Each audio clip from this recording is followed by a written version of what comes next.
আজকে জানবেন হুমের ব্যবহার কাকে অথবা কাদেরকে দিয়ে প্রশ্ন করতে ব্যক্তির ক্ষেত্রে হুম ব্যবহৃত হয়। হুম দিয়ে প্রশ্ন করে যে উত্তর পাওয়া যায় সেটি হয় অবজেক্ট। যেমন হুম ডু ইউ লাইক, তুমি কাকে পছন্দ করো?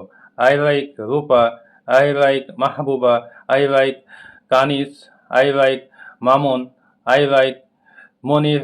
এভাবে আপনারা উত্তর দিতে পারেন।